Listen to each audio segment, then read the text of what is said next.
안녕하십니까. 과학과 비가 과학 아닌 것들에 대해 리뷰하는 키필상입니다. 마블의 히어로 데어데블을 아십니까? 시각장애인지만 볼 수 있는 사람들, 그들은 실존합니다. 마치 데어데블과 같이 눈앞에 놓인 물체가 무엇인지, 색깔은 어떤지, 어디에 있는지 맞출 수 있는 사람이 실존합니다. 그들을 맹시 혹은 블라인드 사이트라고 불립니다. 이 병의 주요 발병 요인은 눈이 아닌 뇌, 특히 시각처리의 초기 분부를 담당하는 뒤통수 부분의 뇌 손상입니다. 카메라 렌즈가 아닌 안드로이드 앱이 고장난 사람들이죠.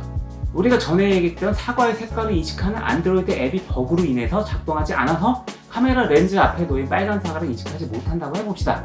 그런데 몇 번이나 시도를 했지만 작동하지 않아서 포기하려는 찰나에 혹시 몰라 메모리를 뒤져보니 루트에 숨겨진 로그 파일에서는 사과 FF0000이라는 데이터가 발견됩니다. 이런 일은 불가능한 일이 아니고 놀라운 일도 아닙니다.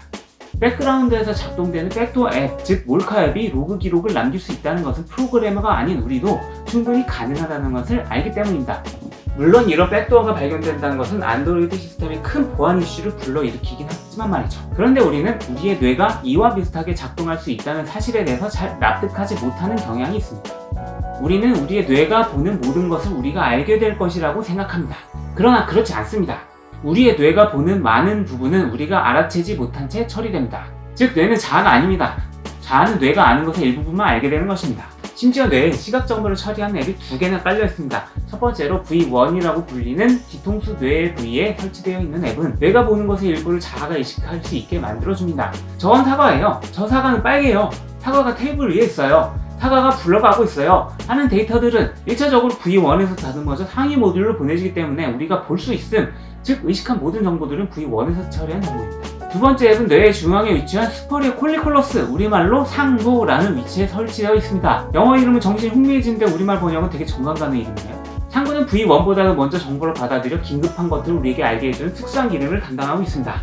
우리가 길을 가다가 땅에서 뱀을 봤을 때 깜짝 놀라서 자빠지거나 도망을 간 다음에 사실 우리가 본 것이 뱀이 아닌 밧줄이었다는 사실을 알아채는 광경을 상상해 보십시오. V1이 시각 정보를 처리해 의식에 들어오는데 제법 오랜 시간이 걸리지만 상부에서 처리한 정보는 순식간에 의식이 들어오기도 전에 우리 몸에 긴급 신호를 전달합니다. 땅에 떨어진 밧줄을 보고 뱀이라는 사실을 깨닫기도 전에 이미 자빠져 버리는 것이 가능한 이유죠. 상부는 뇌를 반으로 갈라야 볼 수 있는 위치에 있습니다. 상부가 왜 이런 데 있는지에 대한 이유가 있습니다. 상부는 생각을 하지 않는 감정적인 반응에 특화되어 있습니다. 뱀을 볼 때 느끼는 공포의 감각이 바로 그것입니다. 우리가 바른 마음 편에서 얘기했던 그 영혼 없는 감정적 발언, 편도체에서 처리되는 감정에 대한 정보는 상부의 의식 없는 응급 상황에 대한 정보와 일맥상통하며 의식도 필요 없고 이성적 판단도 필요 없는 감정 영역의 예입니다.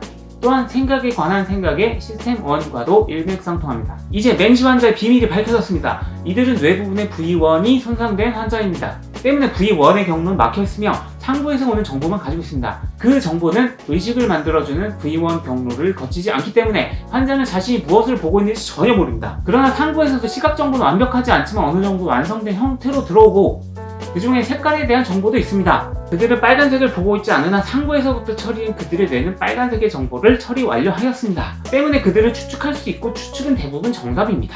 그러나 그들은 추측할 뿐이고 실제로 그들은 본다에 대한 행위 자체에 대한 자신감을 결여하고 있습니다. 자, 이제 험프리의 주장으로 돌아가 봅시다. 험프리는 감각질이 불필요하다고 주장합니다. 즉 우리는 빨강이라는 색을 의식하지 않더라도 동물의 일상적 삶을 영위하는데 아무런 문제가 없다는 주장입니다.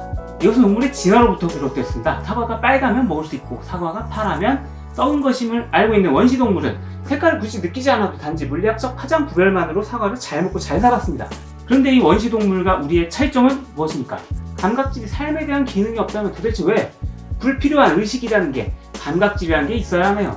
캠브리지 대학교의 심리학과 교수이자 빨강복의 의식의 기원이라는 책을 쓴 니콜러스 험프리의 설명은 이렇습니다. 감각질이 없는 맹시 환자는 삶에 대한 어떠한 확신도 가지지 못합니다. 사과가 빨갛다는 것을 눈치채지 못하고 불완전한 지식에 의해 살아가는 눈먼 삶일 뿐이죠. 우리는 감각질을 통해 볼 수 있다는 사실을 자각합니다. 맹시 환자는 볼 수 있다는 사실조차 확신하지 못합니다. 우리는 사과의 빨감을 봤다는 사실을 압니다. 맹시 환자는 사과의 빨감을 봤다는 사실조차 모릅니다. 실제로 봤는데도 말이죠. 결국 험프리는 단순하게 먹이를 찾아다니는 동물적 삶에서의 불필요한 감각질이 아니라 자아가 삶에 대한 확신을 가지는 고등동물로서의 의식의 필요성을 설명한 것입니다.